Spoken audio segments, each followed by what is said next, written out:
ಧರ್ಮಸ್ಥಳದಲ್ಲಿ ಅನಾಮಿಕ ತೋರಿಸಿದ 13 ಜಾಗಗಳಲ್ಲಿ 5 ಕಡೆ ನೆಲ ಬಗೆದ್ರು. ಆದರೆ ಯಾವ ಬುರುಡೆಯೂ ಸಿಕ್ಕಿಲ್ಲ, ಯಾವ ಕಳೇಬರವೂ ಸಿಕ್ಕಿಲ್ಲ. ಆದರೆ ಪ್ಯಾನ್ ಕಾರ್ಡ್ ಮತ್ತು ಮಹಿಳೆಯೊಬ್ಬರ ಐಡಿ ಕಾರ್ಡ್ ಸಿಕ್ಕಿದೆ. ದಾಖಲೆಗಳು ಸಿಕ್ಕಿದೆ ಅಂತ ವಕೀಲರೊಬ್ಬರು ಪತ್ರಿಕಾ ಹೇಳಿಕೆಯನ್ನ ಕೊಟ್ಟಿದ್ದಾರೆ. ಎಲ್ಲ ಸುಳ್ಳು ಅಂತ ಎಸ್ಐಟಿ ಅಧಿಕಾರಿಗಳು ಹೇಳ್ತಿದ್ದಾರೆ.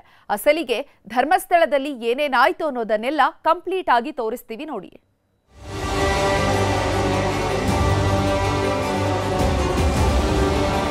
ಕೂಲಿ ಕಾರ್ಮಿಕರನ್ನೇ ಬಳಸಿಕೊಂಡು, ಯಾಕಂದರೆ ಯಾವುದೇ ಸಣ್ಣ ವಸ್ತು ಕೂಡ ಸಮಸ್ಯೆ ಆದರೆ ಅದು ಎವಿಡೆನ್ಸ್ಗೆ ಪ್ರಾಬ್ಲಮ್ ಆಗುತ್ತೆ ಅನ್ನೋ ನಿಟ್ಟಿನಲ್ಲಿ ಇವತ್ತು ಕೂಲಿ ಕಾರ್ಮಿಕರನ್ನು ಬಳಸಿಕೊಂಡು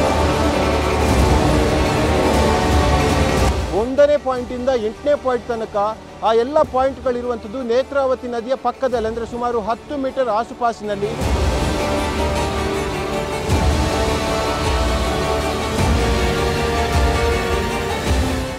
ಧರ್ಮಸ್ಥಳ ಕಾಡೊಳಗಿನ ರಹಸ್ಯವನ್ನ ಬೆನ್ನತ್ತಿದೆ ಎಸ್ಐಟಿ ಟೀಮ್. ಧರ್ಮಸ್ಥಳದ ನೇತ್ರಾವತಿ ಸ್ನಾನಘಟ್ಟ ಬಳಿಯ ಅರಣ್ಯದಲ್ಲಿ ಹುಡುಕಾಟ ನಡೆದಿದೆ. 12 ಕಾರ್ಮಿಕರನ್ನ ಬಳಸಿದ್ದ ಎಸ್ಐಟಿ ಟೀಮ್ ಸಮಾಧಿಗಳನ್ನ ಅಗೆಯೋದಕ್ಕೆ 20 ಕಾರ್ಮಿಕರನ್ನ ಬಳಸಿಕೊಂಡಿದೆ. ಮೀಸಲು ಅರಣ್ಯವಾದ ಕಾರಣಕ್ಕೆ ಯಂತ್ರಗಳನ್ನ ಬಳಸದೆ ಕಾರ್ಮಿಕರನ್ನ ಬಳಸಿಕೊಂಡು ಶವಗಳಿಗಾಗಿ ಶೋಧ ನಡೆಸಲಾಗಿದೆ. ಭಾರೀ ಮಳೆ ನಡುವೆಯೂ ಅಸ್ಥಿಪಂಜರಗಳಿಗಾಗಿ ಜಾಲಾಡಿದೆ ಎಸ್ಐಟಿ.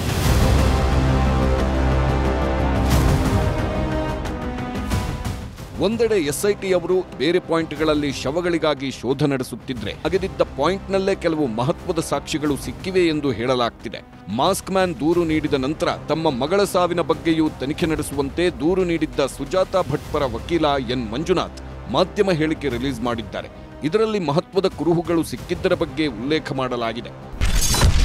ಧರ್ಮಸ್ಥಳದ ಕಾಡೊಳಗೆ ಅಗೆದಾಗ ಪಾಯಿಂಟ್ ನಂಬರ್ 1ರಲ್ಲಿ 2 ಐಡಿ ಕಾರ್ಡ್ಗಳು ಪತ್ತೆಯಾಗಿವೆ. ಪಾಯಿಂಟ್ ನಂಬರ್ 1ರಲ್ಲಿ ಒಂದು ಪ್ಯಾನ್ ಕಾರ್ಡ್, ಒಂದು ಎಟಿಎಂ ಕಾರ್ಡ್ ಪತ್ತೆಯಾಗಿವೆ. ಪುರುಷನ ಹೆಸರಿನ ಪ್ಯಾನ್ ಕಾರ್ಡ್, ಲಕ್ಷ್ಮಿ ಹೆಸರಿನ ಡೆಬಿಟ್ ಕಾರ್ಡ್ ಪತ್ತೆಯಾಗಿವೆ.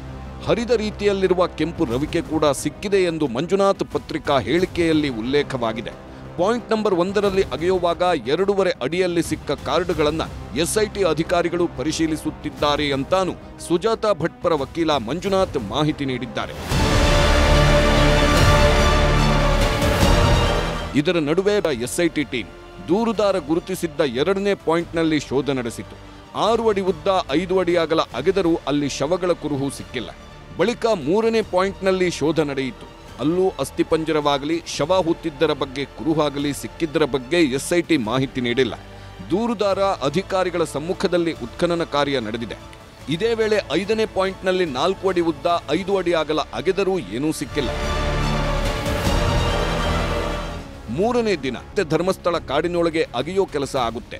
ಪಾಯಿಂಟ್ ನಂಬರ್ 6ರಿಂದ 13ರವರೆಗೆ ಅಗೆಯೋ ಸಾಧ್ಯತೆಗಳಿವೆ. ಅಸ್ಥಿಪಂಜರಗಳು ಎಲ್ಲೇ ಪತ್ತೆಯಾದರೂ ಅವುಗಳನ್ನು ತಕ್ಷಣ ವೈಜ್ಞಾನಿಕ ಪರೀಕ್ಷೆಗೆ ಒಳಪಡಿಸಲಾಗುತ್ತೆ. ಸಿಕ್ಕ ಅಸ್ಥಿಪಂಜರದ ಮೂಳೆಗಳ ಸಂಗ್ರಹ ಮಾಡಲಾಗುತ್ತೆ. ಸಿಕ್ಕಿರುವ ಎಲ್ಲಾ ಮೂಳೆಗಳನ್ನು ಮಾನವನ ಆಕಾರದಲ್ಲಿ ಜೋಡಿಸಲಾಗುತ್ತೆ. ತನಿಖಾಧಿಕಾರಿ, ತಹಶೀಲ್ದಾರ್ ಸಮ್ಮುಖದಲ್ಲಿ ವೈದ್ಯರಿಂದ ಪರೀಕ್ಷೆ ನಡೆಯುತ್ತೆ. ಗಂಡು, ಹೆಣ್ಣು, ವಯಸ್ಸು, ಸಾವಿನ ಕಾರಣ ಹುಡುಕಲು DNA ಪರೀಕ್ಷೆ ಮಾಡಲಾಗುತ್ತೆ. ಅತ್ಯಾಚಾರ, ಏಟಿನಿಂದ ಸಾವು, ಹೀಗೆ ಇನ್ನಿತರೆ ಎಲ್ಲವೂ FSLನಿಂದ ದೃಢೀಕರಿಸುವ ಕೆಲಸ ಆಗುತ್ತೆ.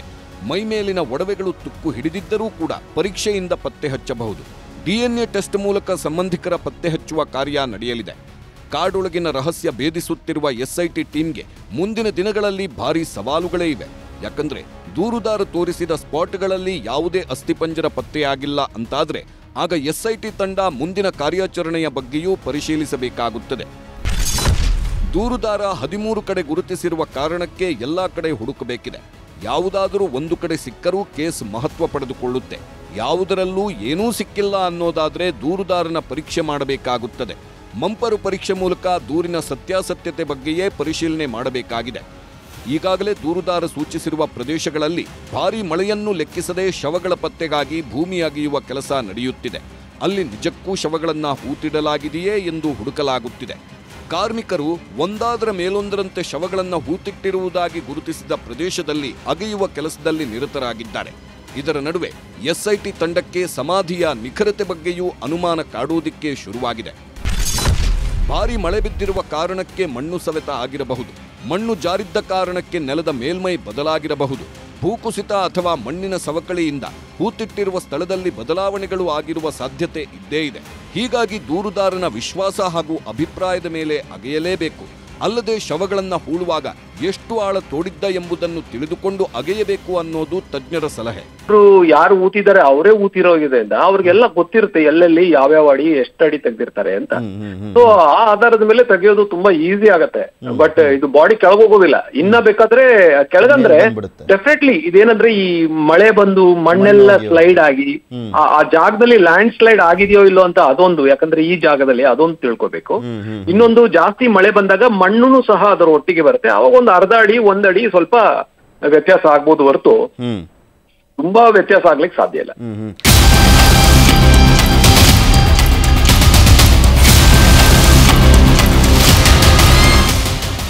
ಕಾರ್ಮಿಕರ ಮೂಲಕ ಗುಂಡಿ ಅಗೆದಾಗ ಯಾವೊಂದು ಸಾಕ್ಷ್ಯಗಳು ಸಿಗದಿದ್ದರೂ ಕೂಡ ಅತ್ಯಾಧುನಿಕ ತಂತ್ರಜ್ಞಾನ ಬಳಸಿ ಕಳೇಬರ ಪತ್ತೆ ಹಚ್ಚಬಹುದಾದ ಅವಕಾಶಗಳೂ ಇವೆ. ಗ್ರೌಂಡ್ ಪೆನೆಟ್ರೇಟಿಂಗ್ ರಾಡಾರ್ ಈ ಕೇಸ್ಗೆ ಅಗತ್ಯವಾದ ತಂತ್ರಜ್ಞಾನ. ಗ್ರೌಂಡ್ ಪೆನೆಟ್ರೇಟಿಂಗ್ ರಾಡಾರ್ನಿಂದ ಮೂಳೆಗಳನ್ನು ಪತ್ತೆ ಹಚ್ಚಬಹುದು.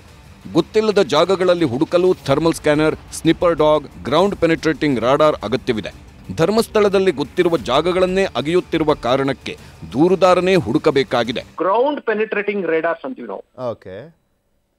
ಅದೊಂದು ಸ್ಕ್ಯಾನರ್ಸ್ ನಾವು ಯೂಸ್ ಮಾಡ್ತೀವಿ, ಗ್ರೌಂಡ್ ಪೆನೆಟ್ರೇಟಿಂಗ್ ರೇಡಾರ್ಸ್. ಈಗ ಇದರಲ್ಲಿ I think the government can think about it. Government ಇದು ಏನು ಗ್ರೌಂಡ್ ಪೆನೆಟ್ರೇಟಿಂಗ್ ರೇಡಾರ್ ಅಂತ. ಬಟ್ ಇವ್ ಯಾವ ಜಾಗ ತೋರಿಸ್ತಾರೆ ಅಲ್ಲೇನಾದ್ರೂ ಮೂಳೆಗಳು ಇದೆಯೋ ಇಲ್ಲೋ ಅಂತಾನು that they can detect. Thermal scanners ಮತ್ತೆ sniffer dogs may not be helpful, but ground penetrating radars I think they can be. ಈ ಎಲ್ಲದರ ಮಧ್ಯೆಯೇ ಸಾಕ್ಷಿಗಳು ಸಿಗ್ತಾವ? ಸಿಗದಿದ್ದರೆ ಹೂತಿಟ್ಟಿದ್ದೇನೆ ಎಂದು ದೂರುದಾರ ಹೇಳುತ್ತಿರುವ ಶವಗಳು ಏನಾದ್ವು ಎಂಬೆಲ್ಲ ಪ್ರಶ್ನೆಗಳೂ ಎದ್ದಿವೆ. ಜಾಸ್ತಿ ಆಳದಲ್ಲಿ ಹೂತಿಡದೇ ಇದ್ದರೂ ಶವ ಹೂತಿಟ್ಟ ಜಾಗದಲ್ಲಿ ಮೂಳೆಗಳಂತೂ ಸಿಗಲೇಬೇಕು. ಸದ್ಯ ಜೋರಾಗಿ ಸುರಿಯುತ್ತಿರುವ ಮಳೆಯ ನಡುವೆಯೇ ಶವಗಳಿಗಾಗಿ ಹುಡುಕಾಟ ನಡೆಯುತ್ತಿದೆ. ಮಳೆಯನ್ನು ಲೆಕ್ಕಿಸದೆ ಎಸ್ಐಟಿ ತಂಡ ಕಾರ್ಯಾಚರಣೆ ನಡೆಸುತ್ತಿದೆ. ಸೀರಿಯಲ್ ನಂಬರ್ ಪ್ರಕಾರ ಒಂದೊಂದಾಗಿ ಗುಂಡಿಗಳನ್ನು ಅಗೆಯಲಾಗುತ್ತಿದೆ. ನದಿ ತೀರದ ಪಾಯಿಂಟ್ಗಳಲ್ಲಿ ಶವದ ಕುರುಹು ಸಿಗದಿದ್ದರೂ ಗುಡ್ಡದ ಭಾಗಗಳಲ್ಲಿ ಗುರುತಿಸಿರುವ ಪಾಯಿಂಟ್ಗಳಲ್ಲಿ ಅಸ್ಥಿಪಂಜರಗಳು ಸಿಕ್ಕೇ ಸಿಗುತ್ತವೆ ಎಂಬ ವಿಶ್ವಾಸ ದೂರುದಾರನಲ್ಲಿದೆ. ಅದರಲ್ಲಿ ಪಾಯಿಂಟ್ ನಂಬರ್ 11 ಮತ್ತು 12 ಬಹಳ ಮುಖ್ಯ ಎಂದು ಆತ ಪರಿಗಣಿಸಿದ್ದಾನಂತೆ. ಹಾಗೇನಾದ್ರೂ ಅಲ್ಲಿ ಶವಗಳ ಕುರುಹು ಸಿಕ್ಕಿತು ಅಂತಾದ್ರೆ ಆಗ ಇಡೀ ತನಿಖೆಯ ಮಗ್ಗಲು ಬದಲಾಗಲಿದೆ. ಕಿಶನ್ ಶೆಟ್ಟಿ ಮತ್ತು ಗಂಗಾಧರ್ ವಾಗಟ, ನ್ಯೂಸ್ 18 ಧರ್ಮಸ್ಥಳ.